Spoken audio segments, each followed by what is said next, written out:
제사상 없는 소리 와장창. 이 요망한 년.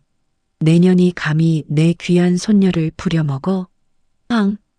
방금 전까지 순하게 전을 붙이던 며느리의 눈동자가 흰자만 보이게 뒤집혔습니다. 걸걸한 목소리, 구부정한 허리, 그리고 지팡이를 휘두르는 손짓. 그건 분명 10년 전에 돌아가신 호랑이 시할머니의 모습이었습니다. 아이고 어머니, 제가 잘못했습니다. 노여움을 푸세요. 천하의 깐깐한 시어머니가 벌벌 떨며 며느리 앞에 무릎을 꿇고 싹싹 빕니다. 며느리, 아니 시할머니 귀신은 시어머니의 머리채를 휘어잡으며 호통을 치는데요. 내가 오늘 너를 잡아갈 것이다. 저승길 동무나 하자꾸나. 제사 지내다 시할머니 접신한 며느리, 시댁을 뒤집어 놓다. 본 사연은 AI로 재구성한 이야기입니다. 안녕하세요. 답답한 속을 시원하게 뚫어드리는 고진감래입니다. 사연 시작하기 전에 구독과 좋아요 한 번씩만 눌러주시면 큰 힘이 됩니다. 그럼 오늘 사연 바로 시작해 보겠습니다. 오늘도 새벽 4시에 눈을 떴다. 머리가 깨질 듯이 아팠지만 내 몸은 기계처럼 부엌으로 향했다. 우리 집은 소위 말하는 뼈대 있는 종갓집이다. 남들은 그놈의 뼈대가 대단한 벼슬이라도 되는 줄 알지만 그 뼈대를 유지하기 위해 내 뼈마디가 다 녹아내리고 있다는 건 아무도 몰랐다. 야, 은혜야. 아직도 국 안 끓였니? 너는 젊은 애가 어째 나보다 잠이 더 많아? 안방에서 들려오는 시어머니의 앙칼진 목소리가 등 뒤에 꽂혔다. 올해로 시집 온 지 7년째. 하지만 이 목소리는 단 한 번도 익숙해진 적이 없다. 시어머니는 내가 부엌댁이라도 되는 양사건건 트집을 잡았다. 아침마다 사시사철 7첩 반상을 차려내야 했고 조금이라도 간이 안 맞으면 근본 없는 집안에서 시집 와서 손맛이 없다며 내 친정 부모님까지 들먹였다. 오늘은 1년 중 가장 큰 제사인 시조부님의 제삿날이다. 일주일 전부터 장을 보고 나무를 다듬고 고기를 재웠다. 손끝은 이미 물에 불어 터졌고 허리는 끊어질 듯한 통증이 밀려왔다. 어제는 열이 39도까지 올라 해열제를 3알이나 삼키며 버텼다. 하지만 시어머니 눈에는 내가 아픈 건 보이지 않는 모양이었다. 어머님, 저 오늘 몸이 좀 많이 안 좋아서요. 제사 음식은 형님들이랑 조금만 나눠서 하면 안 될까요? 조심스럽게 말을 꺼내봤지만 돌아오는 건 차가운 비웃음이었다. 나눠서? 야, 너 지금 제정신이니? 종갓집 맏며느리가 제삿날에 꾀병을 부려. 내 형님들은 다 남의 집 귀한 딸들이고 너는 이 집 안주인 될 사람 아니니. 복 터진 줄도 모르고 어디서 못된 것만 배워가지고. 시어머니는 내 손에 들려있던 국자를 빼서 바닥에 팽개쳤다. 챙그랑. 그 소리가 고요한 새벽 공기를 갈랐다. 그 소리에 놀란 남편이 부엌으로 나왔지만 그는 언제나처럼 내 눈을 피했다. 여보, 나 진짜 오늘 너무 힘들어. 당신이 어머니한테 말 좀 잘해주면 안 돼? 남편은 기껏해야 내 어깨를 툭툭 치며 속삭였다. 에이, 어머니 성격 알잖아. 오늘만 고생해. 제사 끝나면 내가 맛있는 거 사줄게. 응? 맛있는 거? 나는 지금 밥 한 숟가락 넘길 힘도 없는데 저 인간은 여전히 철부지 아들 노릇만 하고 있었다. 남편은 그대로 거실 소파에 누워 다시 잠을 청했다. 부엌에는 나 홀로 남겨졌다. 40인분의 전을 부치고 생선을 찌고 탕국을 끓이는 내내 눈물이 뺨을 타고 흘렀다. 뜨거운 불 앞에서 눈물을 닦을 새도 없이 기름 냄새에 취해 정신이 혼미해졌다. 오후가 되자 시누이들과 동서들이 하나둘 모여들었다. 하지만 그들은 도와줄까? 라는 말만 입버릇처럼 할 뿐 거실에 앉아 과일을 깎아 먹으며 수다를 떨기 바빴다. 옳게. 이번 제사 음식은 유난히 깔끔하게 잘 됐네. 역시 종갓집 맏며느리는 달라도 달라. 어머님, 은혜가 고생이 많네요. 저희는 애들 학원 보내느라 바빠서 일찍 가봐야 할 것 같은데 어쩌죠? 시어머니는 시누이들에게는 한없이 인자한 엄마였다. 그래, 바쁜데 어서 가봐라. 여기는 은혜가 다 알아서 할 거다. 예, 은혜야. 아가씨들 가는데 배웅 안 하고 뭐하니? 과일이라도 좀 싸드려라. 나는 기름때 묻은 앞치마를 두른 채 화사하게 차려입은 시누이들에게 머리를 조아려야 했다. 속에서 뜨거운 불덩이가 치밀어 올랐다. 왜 나만? 도대체 내가 무슨 죄를 지어서 이 집 노예 노릇을 하고 있는 거지? 라는 생각이 머릿속을 떠나지 않았다. 어느덧 해가 지고 제사 시간이 다가왔다. 집안은 향 냄새와 음식 냄새로 가득 찼다. 몸은 천근만근이었고 시야는 자꾸만 흐릿해졌다. 제사상 앞에 선 시어머니는 제기가 조금 비뚤어졌다며 또다시 내 옆구리를 쿡 찔렀다. 너 정신 안 차려? 조상님들 노하시면 내 자식 앞길 막히는 거야. 똑바로 못해? 자식 앞길. 그 말에 나는 입술을 꽉 깨물었다. 내 자식들만큼은 이런 지옥 같은 집안 꼴을 안 보고 살게 하고 싶었다. 하지만 내 인내심은 이미 바닥을 드러내고 있었다. 머릿속에서 뭔가 툭하고 끊어지는 소리가 들린 것 같았다. 식은땀이 비 오듯 쏟아지고 발바닥부터 서늘한 기운이 올라오기 시작했다. 제사상 위에 촛불이 일렁거리는 순간 나는 눈을 질끈 감았다. 그리고 그때였다. 내 안에서 내가 아닌 누군가의 목소리가 들리는 것 같았다. 이 몹쓸 것들. 내가 오냐 오냐 했더니 내 새끼를 죽이려고 드는구나. 정신이 아득해지며 나는 그대로 바닥에 쓰러졌다. 하지만 내 의지와는 상관없이 내 입술이 벌어지고 있었다. 그리고 잠시 후 나는 천천히 몸을 일으켰다. 아니, 정확히 말하면 내 몸을 빌린 누군가가 일어났다. 내 눈에는 이제 시어머니의 도끼 서린 얼굴이 무섭지 않았다. 오히려 가련하고 우습게 보였다. 나는 고개를 삐딱하게 꺾고 평소에 나라면 절대 낼 수 없는 걸걸한 목소리로 입을 뗐다. 에잉. 쯧쯧쯧. 이 집구석 꼴이 이게 뭐냐? 귀신 밥상 차려놓고 산 사람을 잡고 있네. 방 안의 공기가 순식간에 얼어붙었다. 시어머니의 눈이 경악으로 가득 찼다. 뭐라고? 너 지금 뭐라고 했니? 시어머니의 목소리가 가늘게 떨렸다. 방금 전까지 나를 쥐잡듯 잡던 기세등등함은 온데간데없고 마치 헛것을 본 사람처럼 눈을 동그랗게 뜨고 있었다. 나는 흐릿한 시야 속에서도 시어머니의 당황한 표정을 똑똑히 보았다. 내 입에서 튀어나온 말은 나조차도 믿기지 않는 것이었다. 평소의 나였다면 상상조차 할 수 없는 하극상. 하지만 이상하게도 그 말을 내뱉은 순간 꽉 막혀있던 가슴 한구석이 뻥 뚫리는 듯한 쾌감이 느껴졌다. 거실에 모여있던 친척들의 시선이 일제히 나에게 꽂혔다. 정적?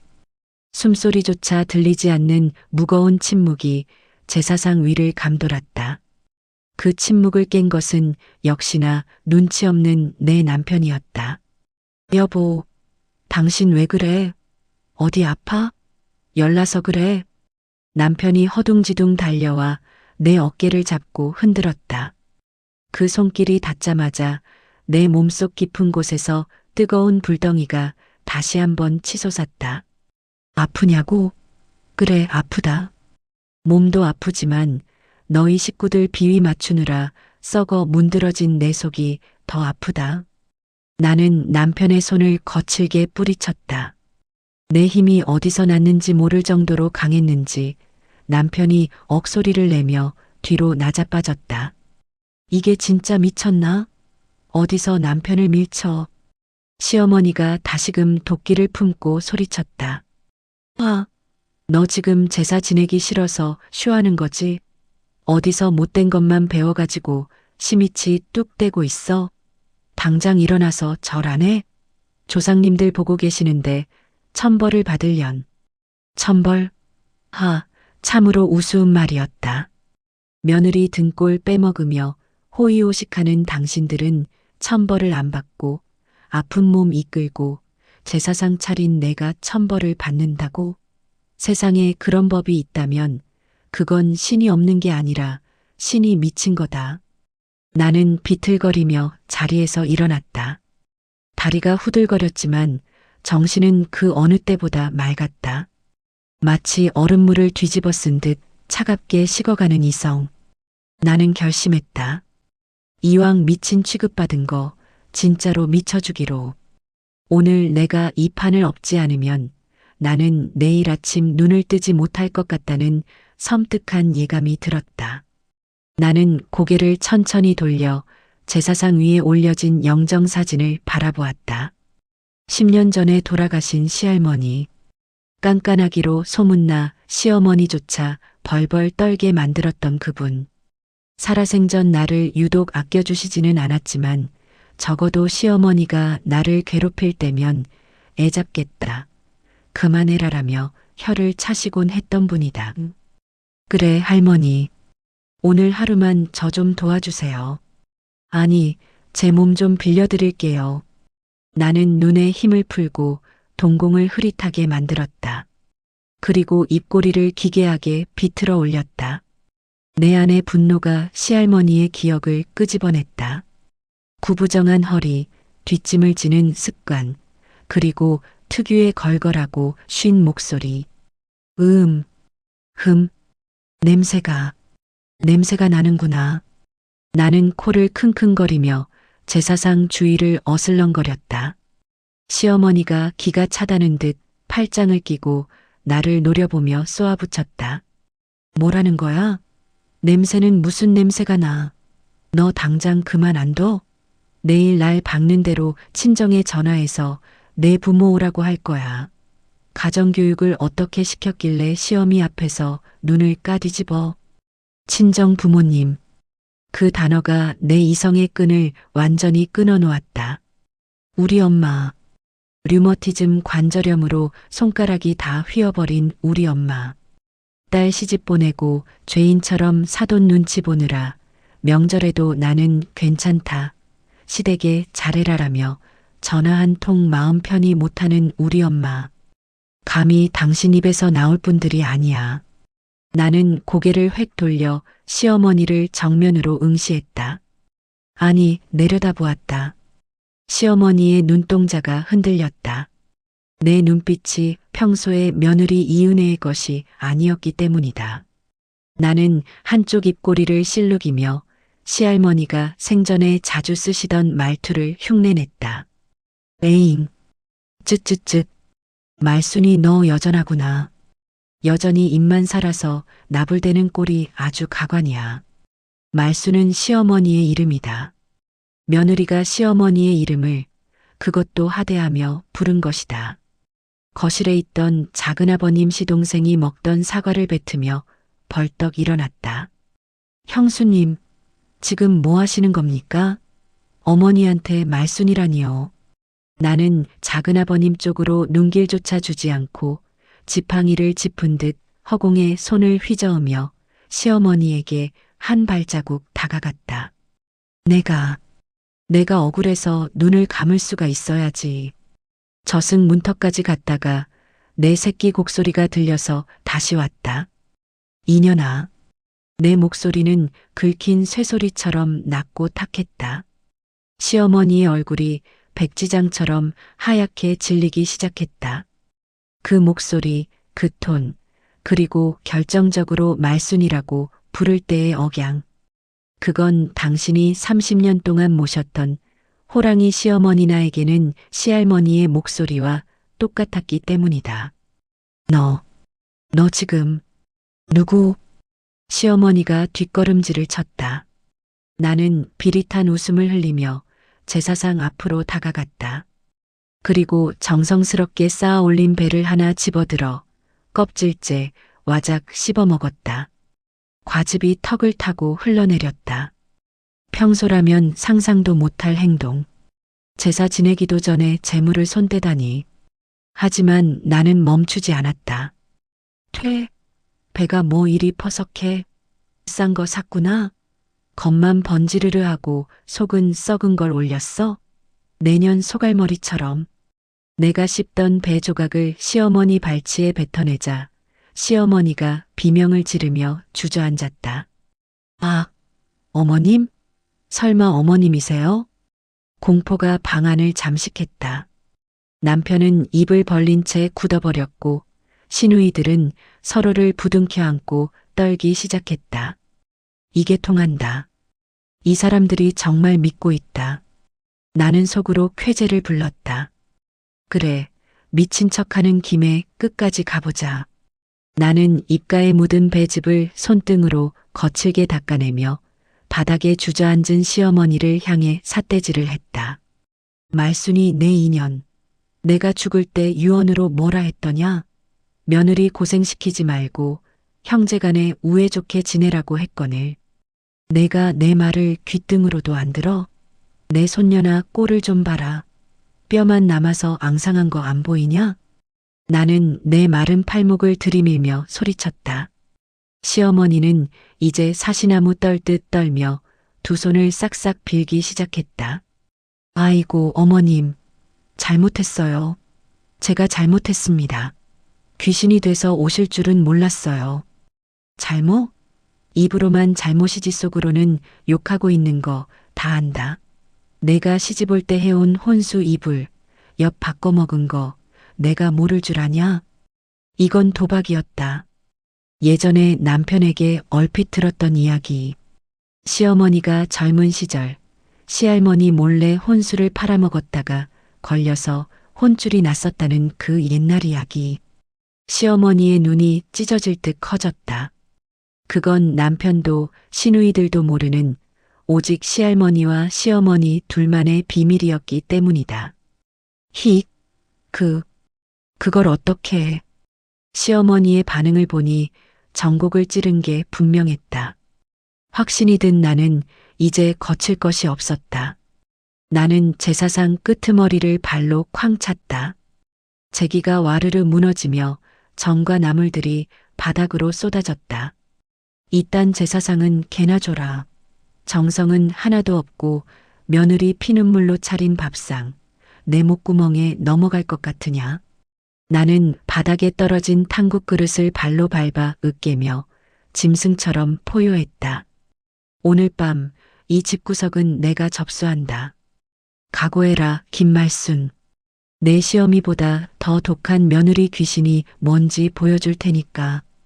와장창 무너져 내린 제사상 앞에서 나는 거친 숨을 몰아쉬었다. 바닥에는 정성스레 붙인 동태전과 산적 꼬치들이 나뒹굴고 탕국 국물이 흥건하게 퍼져나가고 있었다. 평소 같았으면 아이고 이게 다 얼마짜린데 하며 기겁했을 시어머니였지만 지금 그녀는 공포에 질려 입만 뻐끔거리고 있었다. 그도 그럴 것이 내 입에서 나온 혼수 이불 이야기는 그녀와 돌아가신 시할머니 단 둘만 아는 무덤까지 가져갈 비밀이었기 때문이다. 그걸 며느리인 내가 알고 있다는 건 정말로 그분이 오셨다는 증거 말고는 설명이 안 되는 상황이었다. 어머니, 정말 할머니 맞아요? 구석에 처박혀 있던 남편이 벌벌 떨며 기어 나왔다. 눈치 없는 인간. 이 상황에서도 상황 파악이 안 되는지 내 얼굴을 빤히 쳐다보고 있었다. 나는 속으로 코웃음을 쳤다. 그래, 너도 오늘 제삿날인 줄 알아라. 나는 눈을 부라리며 바닥에 굴러다니는 배 하나를 집어 남편에게 냅다 던졌다. 배는 정확히 남편의 이마에 꽂혔다. 퍽 하는 둔탁한 소리와 함께 남편이 이마를 감싸쥐고 뒤로 넘어갔다. 나는 허리를 잔뜩 구부린 채 시할머니 특유의 쇳소리 섞인 목소리로 호통쳤다. 이 빌어먹을 놈의 새끼, 내 놈이 준호냐? 아이고, 내 새끼지만 싹수가 노랗다 못해 썩어 문드러졌구나. 아, 아니 할머니, 왜 저한테, 왜냐고 물었냐? 내 마누라가 골병 들어서 피를 토하는 동안 너는 코 골고 자빠져자? 내가 그러고도 사내 놈이냐? 고추 달고 태어난 게 부끄럽지도 않아. 나는 주변을 두리번거리다 구석에 세워져 있던 효자손을 집어들었다. 그리고 닥치는 대로 남편의 등짝과 엉덩이를 후려치기 시작했다. 이놈, 에라이, 이 화상아. 내가 널 그리 가르치더냐? 내 처 귀한 줄 알라고 했어. 안 했어. 내 어미 치마폭에 쌓여서 마누라 고생하는 것도 모르는 칠칠 맞은 놈. 아, 아파요. 할머니 잘못했어요. 아, 남편이 비명을 지르며 거실을 뱅글뱅글 돌았다. 그 꼴이 마치 똥개 훈련받는 강아지 같아서 웃음이 터져 나올 뻔했지만 나는 입술을 깨물며 꾹 참았다. 효자손이 남편의 등짝에 꽂힐 때마다 그동안 쌓였던 내 우라통도 하나씩 터져나가는 기분이었다. 거실 한 구석에서 서로를 껴안고 바들바들 떨고 있던 시누이들도 내 눈길을 피할 수는 없었다. 형님 둘과 아가씨 하나. 명절 때마다 옳게 이것 좀 더 가져와. 옳게 커피가 싱겁다라며 손가락 하나 까딱 안 하던 얄미운 인간들. 나는 효자손을 허공에 휘두르며 그녀들에게 다가갔다. 이거 왜 이러세요? 큰형님이 기어들어가는 목소리로 뒷걸음질 쳤다. 나는 콧방귀를 뀌며 바닥에 떨어진 전을 하나 집어 큰형님의 치마폭에 툭 던졌다. 내년들은 손이 없냐, 발이 없냐? 친정 와서 주둥이만 나불대고 밥이나 축내는 도둑년들. 너희 올케가 뼈 빠지게 전 부칠 때 너희는 TV 보면서 낄낄거렸지? 아주 잘한다. 조상님 보기에 부끄럽지도 않냐? 아니, 저희는 오랜만에 와서 시끄럽다. 오랜만? 지랄하고 자빠졌네. 툭하면 와서 쌀 퍼가고 김치 퍼가고 고추장 퍼가고 내년들이 메뚜기 떼지 딸년들이냐? 내가 저승에서 다 보고 있었다. 너희 어미가 며느리 쥐잡듯 잡을 때 옆에서 부채질하던 년들이 너희들 아니냐? 내 호통에 시누이들의 얼굴이 홍당무처럼 붉어졌다. 틀린 말이 하나도 없었기 때문이다. 나는 일부러 더 과장되게 혀를 찼다. 쯧쯧쯧. 내 눈에 흙이 들어가도 너희 같은 불효막심한 것들은 안 거둔다. 썩 꺼져라. 꼴도 보기 싫다. 집안은 그야말로 아수라장이었다. 제사상은 뒤집어졌고 남편은 구석에서 훌쩍거리고 있었으며 시누이들은 고개를 푹 숙인 채 아무 말도 못하고 있었다. 이제 남은 건 단 한 사람. 이 사태의 원흉이자 최종 보스, 시어머니 김말순 여사였다. 시어머니는 아직도 바닥에 주저앉아 멍하니 나를 올려다보고 있었다. 공포와 의심 그리고 당혹감이 뒤섞인 복잡한 표정. 하지만 나는 알고 있었다. 시어머니는 미신을 맹신하는 사람이다. 점집에 가져다 바친 돈만 해도 집 한 채 값은 될 것이다. 그런 그녀에게 시할머니 빙의는 거부할 수 없는 리얼리티였다. 나는 천천히 시어머니에게 다가갔다. 그리고 쭈그리고 앉아 시어머니와 눈높이를 맞췄다. 내 눈을 피하려는 시어머니의 턱을 거칠게 잡아 내 쪽으로 돌렸다. 말순아. 네. 어머님. 너 내가 모를 줄 알았지? 나는 목소리를 낮게 깔았다. 마치 비밀 이야기를 하듯 속삭였지만 거실에 있는 모든 사람이 들을 수 있을 만큼 또렷했다. 내가 작년에 갯돈 타먹은 거, 그거 어디다 숨겼냐? 순간 시어머니의 눈동자가 지진 난 것처럼 흔들렸다. 갯돈이라니요? 저 그런 거 없어요. 진짜예요. 거짓말. 인연이 어디서 조상님 앞에서 거짓부렁을 해? 내가 다 봤다. 안방 장롱 및 겨울 코트 주머니 속에 넣어놨지? 검은색 비닐봉지에 꽁꽁 싸서. 허? 시어머니가 숨을 들이켰다. 그리고 반사적으로 안방 쪽을 쳐다보았다. 빙고. 걸려들었다. 사실 그건 며칠 전 내가 청소하다가 우연히 발견한 것이었다. 시어머니가 절대 건드리지 말라던 그 낡은 코트. 세탁소에 맡기려고 몰래 꺼냈다가 두툼한 봉투를 발견했고 그 안에는 5만 원권 다발이 들어 있었다. 대충 봐도 1,000만 원은 넘는 거금이었다. 남편과 시누이들의 시선이 동시에 시어머니에게 꽂혔다. 엄마, 곶돈 탔어? 없다며. 엄마, 나 급하다고 할 때 돈 없다고 했잖아. 근데 장롱에 숨겨뒀어? 자식들의 배신감 어린 눈빛에 시어머니는 얼굴이 사색이 되었다. 하지만 나는 멈추지 않았다. 그 돈이 어떤 돈이냐? 내 남편 시아버지 몰래 꼽을 치고 며느리 생활비 안 주고 아껴서 모은 독한 돈 아니냐? 그래 놓고 뭐? 돈 없다고 며느리한테 콩나물값까지 아끼라고 닥달을 해? 에라이, 벼락 맞을련. 나는 시어머니의 이마를 손가락으로 꾹 눌러 밀어버렸다. 시어머니는 힘없이 뒤로 넘어갔다. 내가 오늘 그 돈 찾아서 불쏘시개로 써버릴 테다. 조상 섬길 줄도 모르고 며느리 귀한 줄도 모르는 집에 돈이 다 무슨 소용이냐. 나는 벌떡 일어나 안방으로 성큼성큼 걸어갔다. 시어머니가 안 돼. 어머님 제발요. 그거 제 노후 자금이에요. 라며 내 바짓가랑이를 잡고 늘어졌다. 이거 안 나? 놓지 못해. 나는 발을 구르며 시어머니를 떼어냈다. 그리고 안방 문을 벌컥 열어젖혔다. 옷장을 뒤져 문제의 그 회색 겨울 코트를 꺼내 들었다. 시어머니의 비명소리가 거실을 울렸다. 안 돼.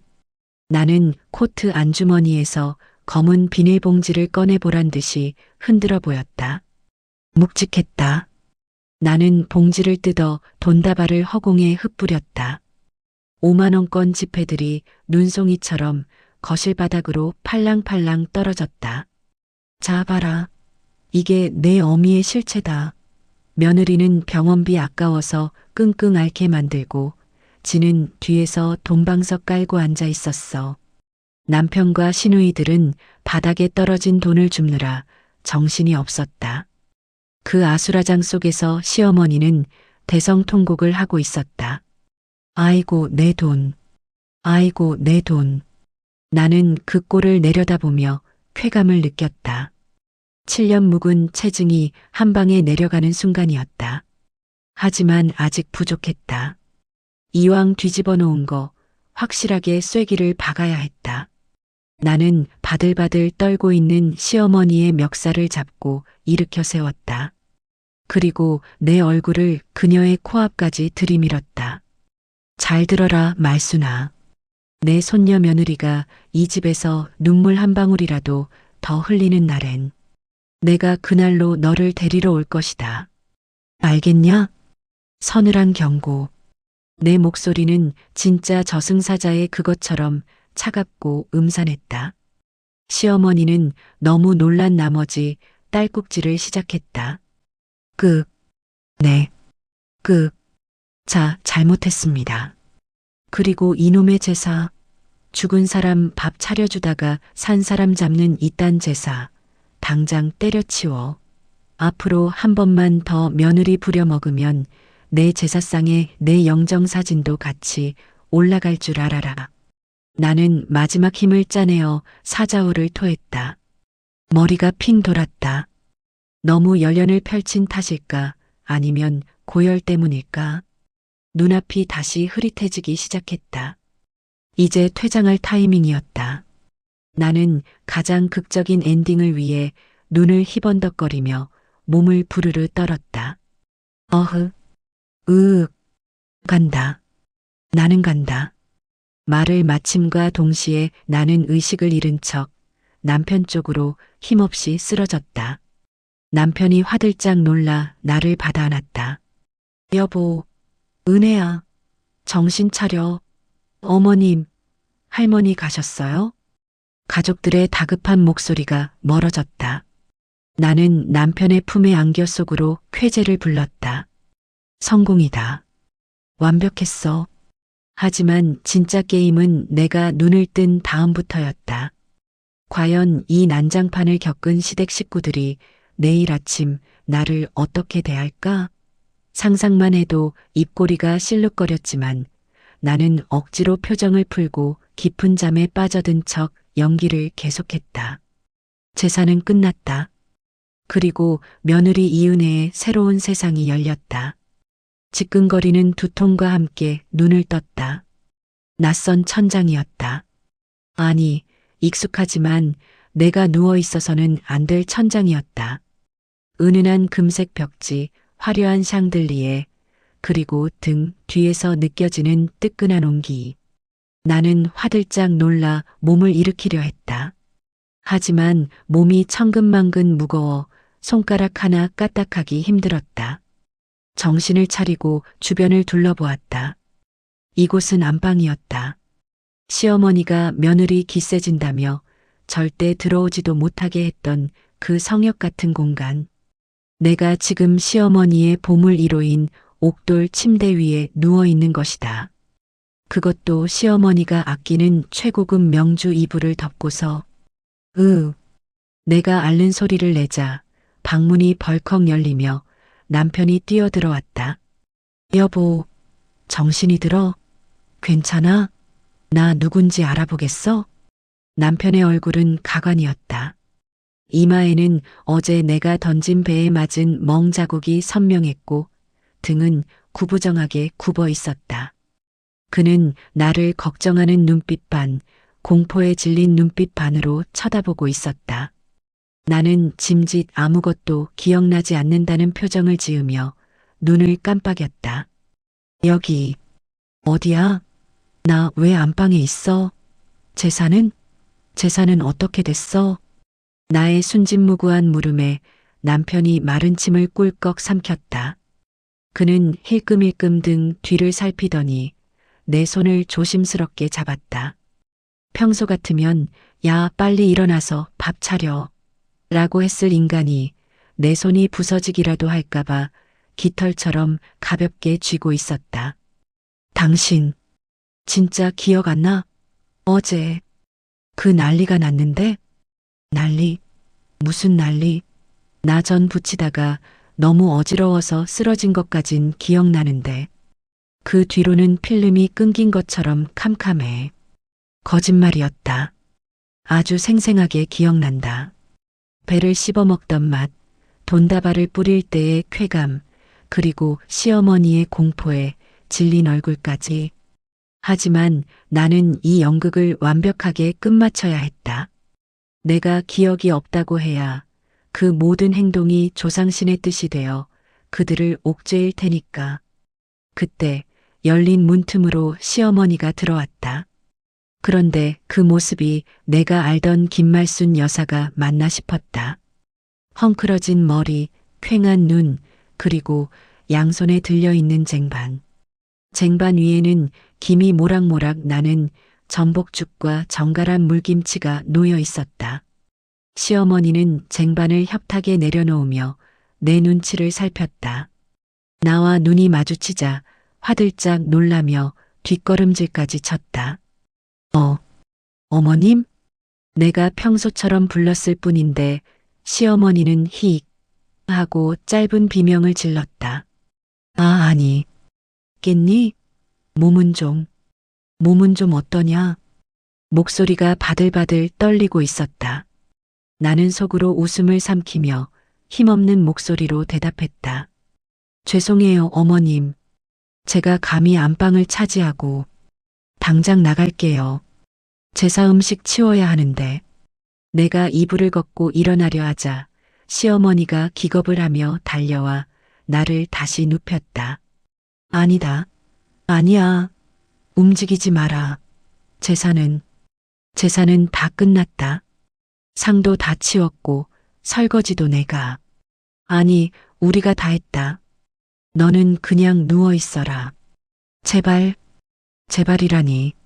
시어머니 입에서 평생 들어볼 수 없을 것 같았던 단어가 튀어나왔다. 나는 어리둥절한 표정으로 남편을 쳐다보았다. 남편이 거들었다. 그래, 여보. 엄마 말이 맞아. 누나들도 설거지 다 하고 갔어. 당신 몸도 안 좋은데 푹 쉬래. 그리고 이거 먹어. 엄마가 새벽부터 시장 가서 사온 자연산 전복이야. 남편이 전복죽을 숟가락으로 떠서 내 입가에 가져다 댔다. 나는 받아먹는 척하며 내심 회심의 미소를 지었다. 어제 그 난리통을 겪고 나서 이 집 식구들은 결론을 내린 것이 분명했다. 이 며느리를 건드리면 조상님이 노한다. 나는 죽을 오물거리며 물었다. 그런데 어머님, 어제 무슨 일이 있었어요? 형님들이 설거지를 다 하고 가시다니요? 해가 서쪽에서 떴나요? 내 질문에 시어머니와 남편이 시선을 교환했다.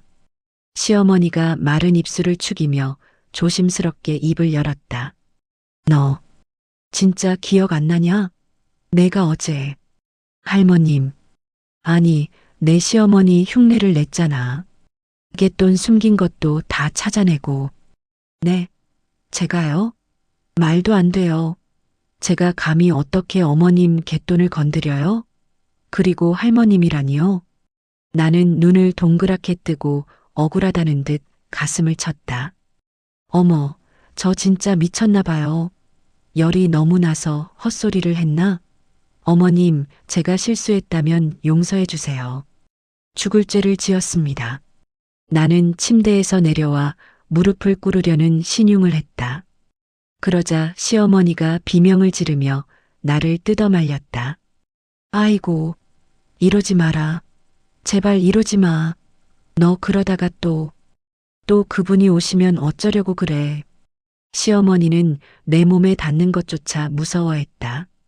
내가 무릎을 꿇는 충격으로 또다시 접신이 될까봐 두려운 것이었다.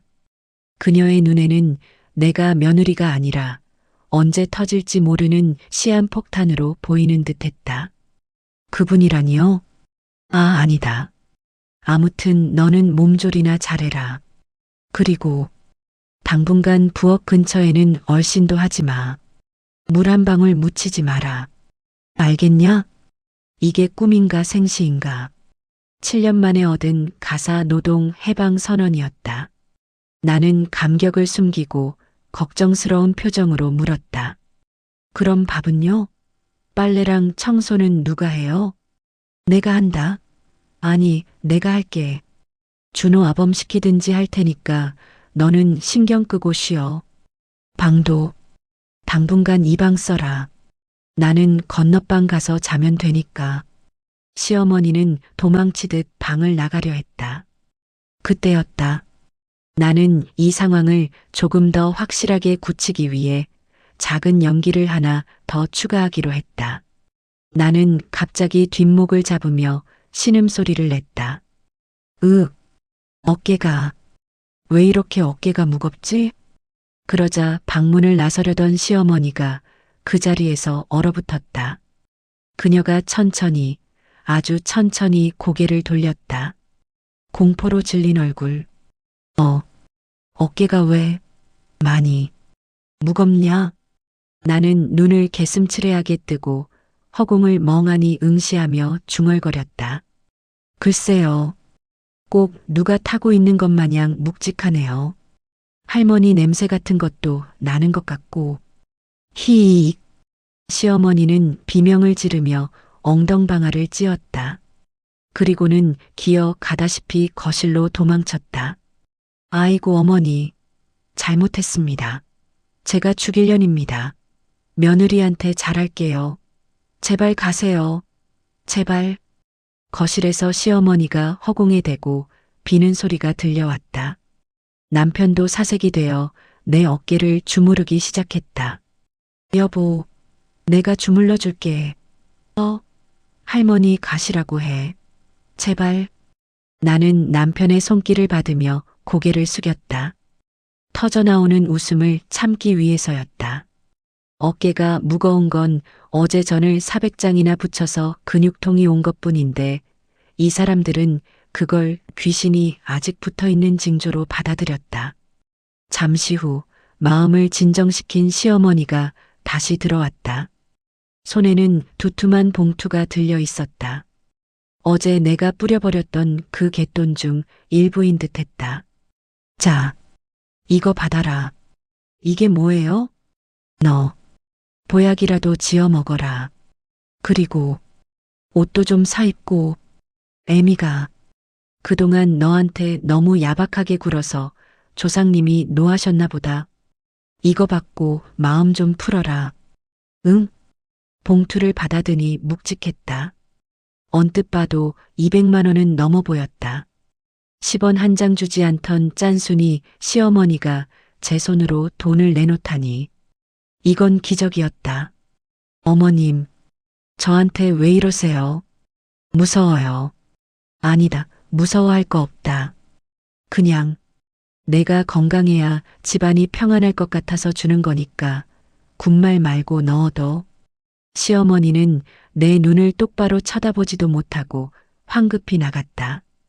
닫힌 문 너머로 시어머니가 남편을 부르는 소리가 들렸다. 준호야, 너 가서 굿하는 용한 무당 좀 알아봐라. 며느리한테 붙은 거 떼어내야지. 이러다 우리 다 죽는다. 엄마, 요즘 세상에 무슨 굿이야. 잔말 말고 알아봐. 그리고 너도 처신 똑바로 해. 내 마누라 열받게 하면 할머니가 또 오신다고. 어제 봤잖아. 내 등짝 후려치는 거. 나는 침대 헤드에 등을 기대고 전복죽을 한 숟가락 크게 떠서 입에 넣었다. 쫄깃한 전복과 고소한 참기름 향이 입안 가득 퍼졌다. 7년 만에 처음 느껴보는 살맛이었다. 하지만 안심하기엔 일렀다. 시어머니는 미신을 맹신하는 만큼 무당을 불러 나를 시험하려 들 것이다.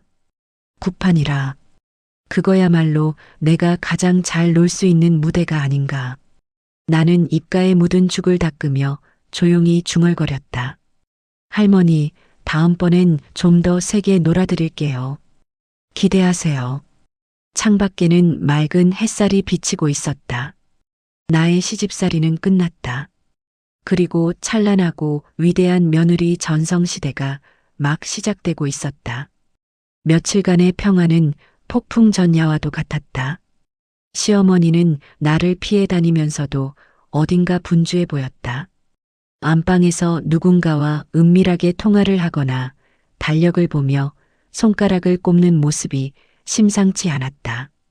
그리고 드디어 결전의 날이 밝았다. 딩동 마이너스 딩동 마이너스. 아침부터 요란한 초인종 소리가 울렸다. 현관문을 연 시어머니는 버선발로 뛰어나가 누군가를 맞이했다. 아이고 선생님, 먼 길 오시느라 고생 많으셨습니다. 어서 오세요, 어서. 화려한 원색 한복을 입고 목에는 굵은 염주를 건 중년 여성이 집 안으로 들어섰다. 짙은 화장에 치켜 올라간 눈꼬리, 그리고 손에 들린 커다란 부채와 방울. 누가 봐도 무당이었다. 그것도 꽤나 비싸 보이는 소위 강남 사모님들이 줄을 선다는 그 용한 무당. 나는 거실 소파에 앉아 사과를 깎아 먹으며 물론 시어머니가 깎아 놓은 것이다. 그 광경을 지켜보았다. 남편은 겁을 먹었는지 안방 문틈으로 눈만 내놓고 훔쳐보고 있었다. 이 집구석 기운이 아주 흉흉해. 귀신 냄새가 진동을 하는구만. 무당은 들어오자마자 부채를 쫙 펴며 소리를 질렀다. 시어머니가 무당의 옷자락을 잡고 애원했다. 맞아요, 선생님. 며느리가 며칠 전에 제사 지내다가 눈이 뒤집혔는데 시할머니 목소리를 내고 난리도 아니었어요. 제발 좀 떼어내 주세요. 무당은 나를 째려보았다. 날카로운 눈빛이 내 전신을 훑고 지나갔다. 보통 사람이라면 기가 죽었겠지만 나는 이미 이판사판 공사판인 상태였다. 나는 사과 한 조각을 입에 넣고 아삭 씹으며 무당을 빤히 쳐다보았다. 눈싸움이었다. 내가 눈을 피하면 지는 거다.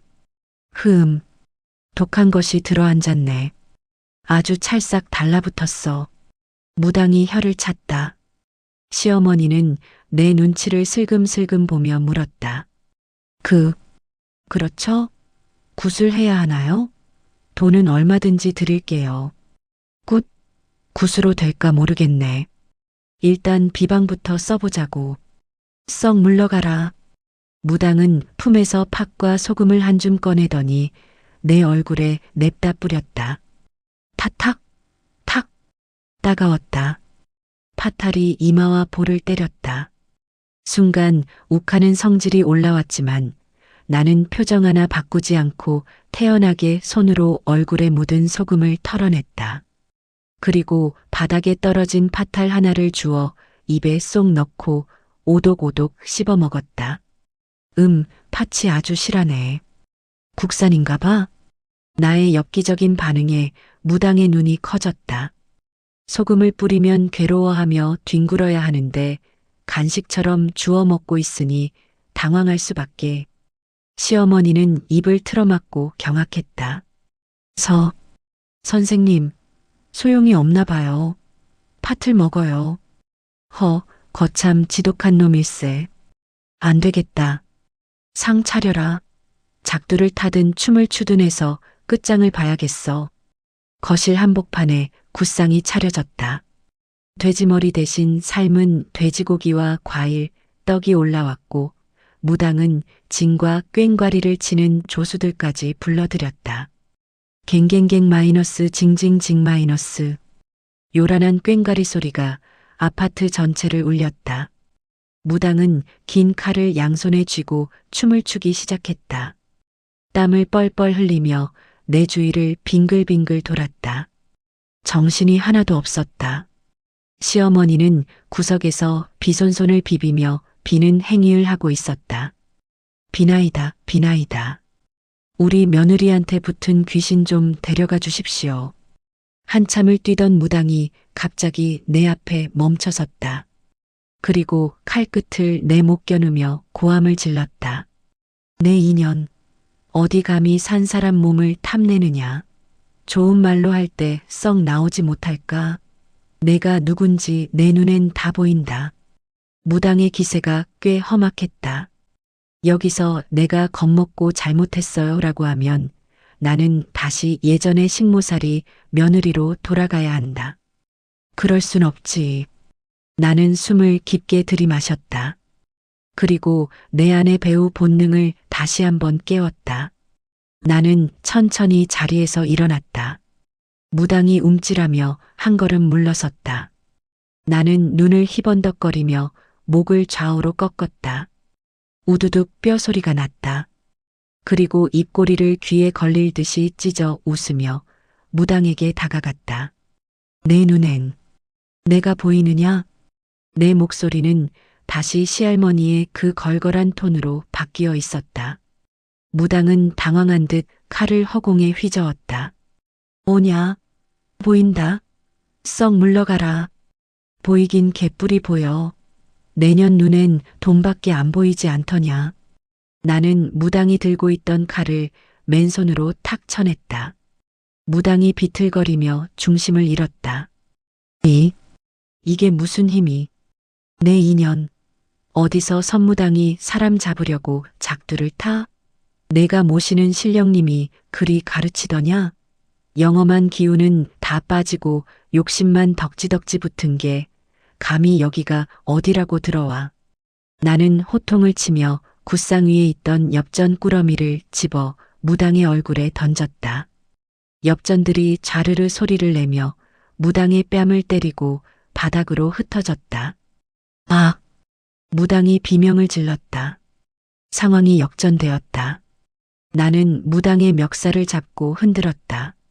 너 작년에 신딸 제자 내치고 받은 돈 다 까먹었지?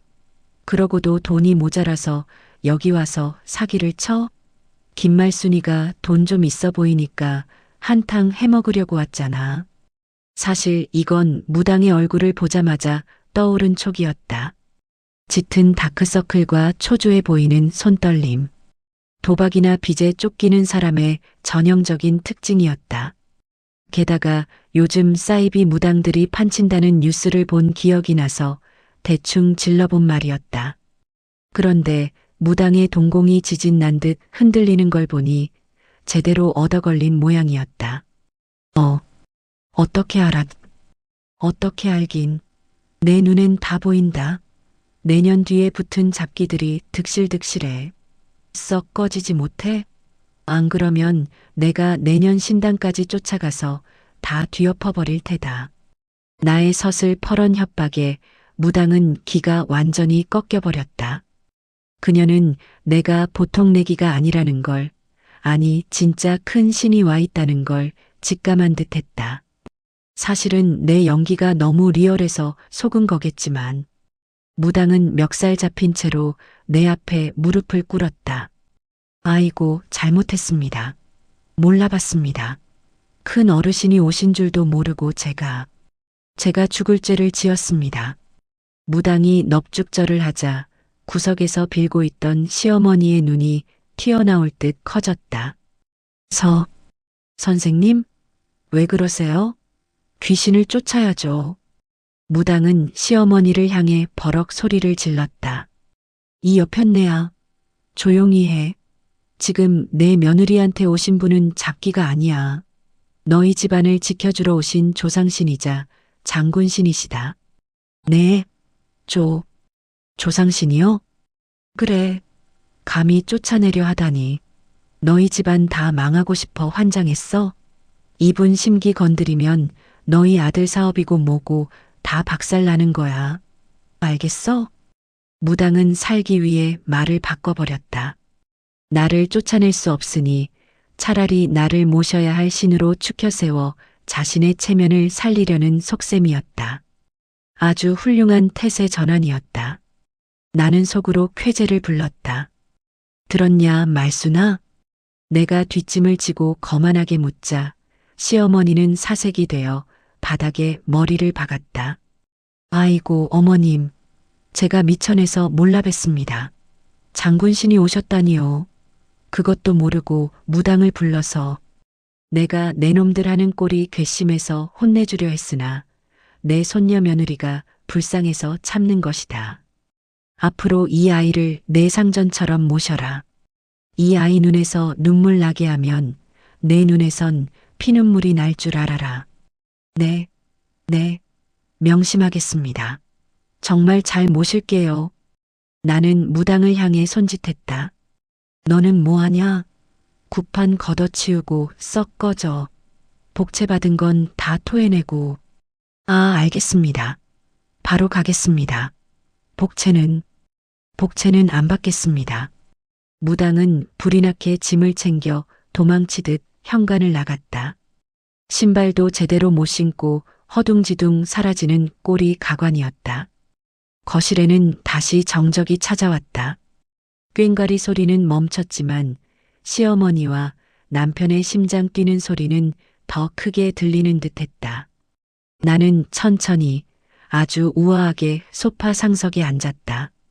시어머니는 무릎걸음으로 다가와 내 앞에 엎드렸다. 어머님, 이제 노여움이 좀 풀리셨습니까? 뭐, 드시고 싶은 거라도.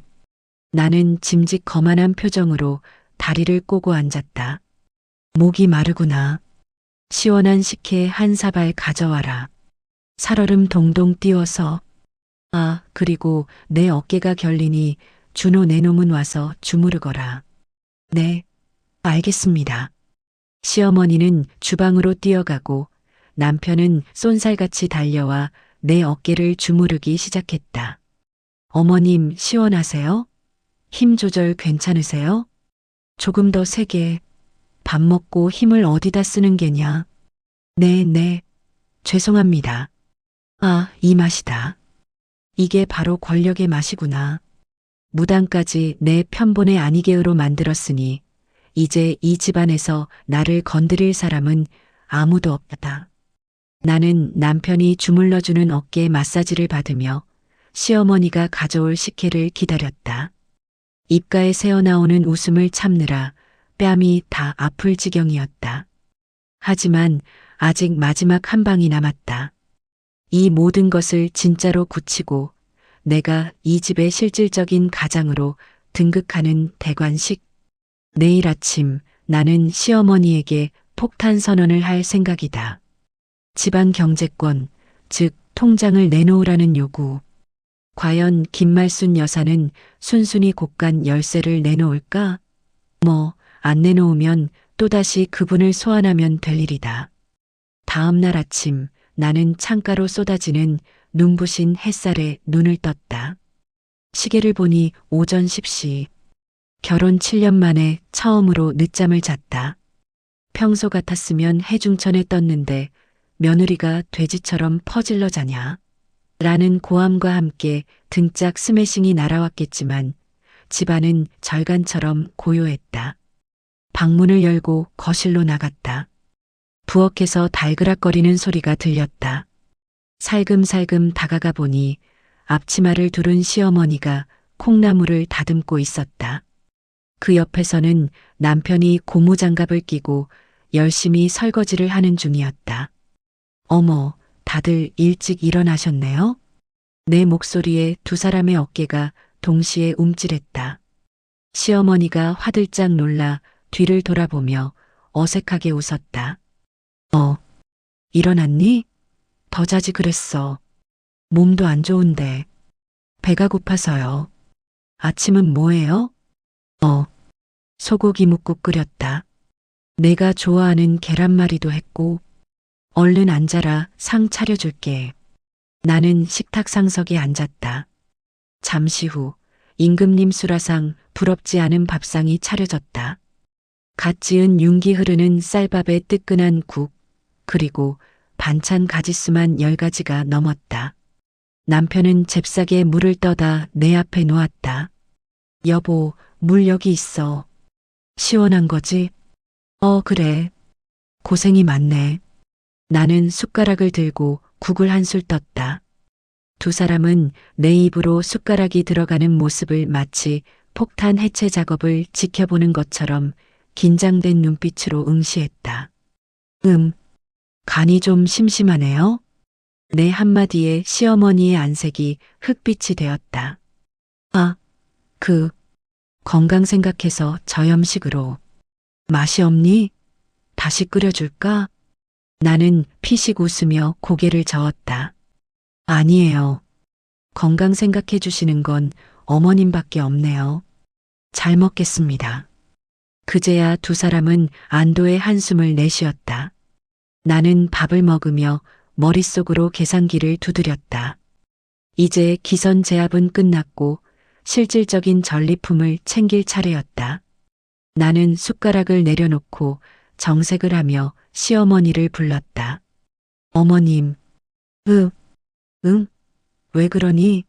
뭐 더 필요한 거 있어? 나는 짐짓 심각한 표정으로 주위를 둘러보더니 목소리를 낮게 깔았다.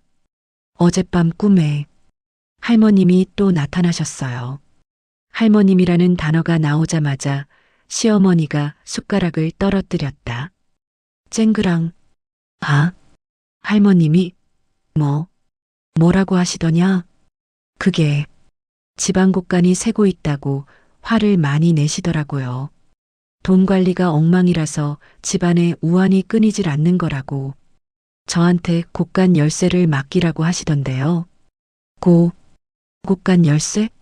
네. 쉽게 말하면 통장이랑 경제권이죠. 어머님이 계속 쥐고 있으면 잡기가 꼬여서 돈이 줄줄 샌대요. 제가 맡아서 관리해야 집안이 번창한다고. 안 그러면 다시 오셔서 직접 정리하시겠다고. 나는 눈을 가늘게 뜨고 허공을 응시하며 덧붙였다. 저기 식탁 구석에 할머님이 앉아 계시는 것 같은데. 알았다. 알았어. 줘. 내가 다 줄게. 시어머니는 벌떡 일어나 안방으로 뛰어들어갔다. 그리고 잠시 후 도장과 통장 뭉치, 그리고 신용카드가 든 지갑을 덜덜 떨며 들고 나왔다. 여기 있다. 이게 아범 월급 통장이고, 이건 생활비 통장. 그리고 이건 아파트 문서다. 내가 다 알아서 해라. 제발 할머님 좀 가시라고 해. 나는 표정 관리를 하느라 입술을 꽉 깨물어야 했다. 드디어 해냈다. 7년 동안 10원 한 장 마음대로 못 쓰고 콩나물값 500원 깎아가며 살았던 서름이 한 방에 날아가는 순간이었다. 나는 통장 뭉치를 받아들고 짐짓 엄숙하게 고개를 끄덕였다. 잘 생각하셨어요, 어머님. 제가 할머님 뜻대로 잘 불려서 효도할게요. 그날 오후 시누이들이 들이닥쳤다. 어제 그 난리통에 도망치듯 갔던 그녀들이 무슨 일로 또 왔을까 싶었지만 양손에는 바리바리 짐이 들려 있었다. 옳게. 아니, 은혜야. 몸은 좀 어때? 큰형님이 눈치를 보며 최고급 한우 세트를 식탁 위에 올려놓았다. 둘째 형님은 홍삼 세트를, 아가씨는 백화점 쇼핑백을 내밀었다. 이게 다 뭐예요? 형님들이 웬일로 빈손이 아니시네요? 내 뼈 있는 농담에 시누이들의 얼굴이 화끈 달아올랐다. 아니, 어제 우리가 너무 미안해서 엄마한테 얘기 다 들었어. 너한테 신령님이 오셨다고. 역시 소문은 빨랐다. 그녀들에게 나는 이제 만만한 올케가 아니라 건드리면 저주받는 무당 올케가 되어 있었다. 호호, 신령님이라뇨. 그냥 조상님이 잠깐 들르신 거죠. 형님들도 처신 잘하셔야 해요. 할머님이 어제 그러시더라고요. 딸 자식들이 친정곡간 털어가는 거 더는 못 보시겠다고. 내 말에 시누이들이 사색이 되어 손을 내저었다. 아냐, 우린 이제 절대 안 가져가. 오히려 채워놓을게. 그렇지 얘들아? 그럼. 언니 말이 맞아. 옳게, 우리 갈게. 푹 쉬어. 시누이들은 차도 마시지 않고 쫓기듯 나갔다. 냉장고를 열어보니 한우, 과일, 건강식품으로 꽉 차 있었다. 나는 냉장고 문을 닫으며 흐뭇한 미소를 지었다. 그로부터 몇 달이 지났다. 우리 집 풍경은 180도 바뀌었다. 시어머니는 이제 며느리 눈치 보기의 달인이 되었다. 내가 조금만 미간을 찌푸려도 어디 불편하니? 할머님 오시려고 하니? 라며 안절부절 못했다. 덕분에 나는 손에 물 한 방울 묻히지 않고 여왕처럼 살고 있다. 남편 준호 씨? 그는 완벽한 개과천선을 이뤘다. 퇴근하면 곧장 집으로 와서 청소기를 돌리고 주말에는 요리사가 된다. 행여나 내가 스트레스 받아 그분이 오실까봐 내 기분을 맞춰주느라 아주 지극정성이다. 가끔은 나도 헷갈릴 때가 있다. 그날 제삿날 정말로 시할머니 귀신이 씌었던 걸까? 아니면 극한의 스트레스가 만들어낸 나의 다중인격이었을까? 그것도 아니면 그저 내가 살기 위해 본능적으로 펼친 메소드 연기였을까? 진실은 저 하늘에 계신 시할머니만 아실 것이다. 하지만 한 가지 확실한 건 시할머니가 나를 돕고 계신다는 점이다. 꿈속에서라도 한번 뵙게 된다면 꼭 큰 절을 올리고 싶다. 어머님, 저 친구들 모임 있어서 나가요. 저녁은 알아서 챙겨 드세요. 아, 카드는 제가 가져갑니다. 화장대 앞에서 화장을 마치고 거실로 나오며 말했다. 시어머니가 소파에서 벌떡 일어나 배웅했다. 그래. 늦게 들어와도 되니까 재미있게 놀다 와라. 저녁 걱정은 말고. 다녀올게, 여보. 여보. 운전 조심하고. 사랑해. 남편이 앞치마를 두른 채 손 하트를 날렸다. 나는 피식 웃으며 현관문을 나섰다. 엘리베이터 거울 속에 비친 내 얼굴이 그 어느 때보다 환하게 빛나고 있었다. 시집살이 7년. 죽도록 고생만 하던 며느리 이은혜는 이제 없다. 지금 여기에는 시댁을 호령하고 남편을 휘어잡은 위풍당당한 종갓집 며느리만이 존재할 뿐이다. 역시 인생은 고진감래다.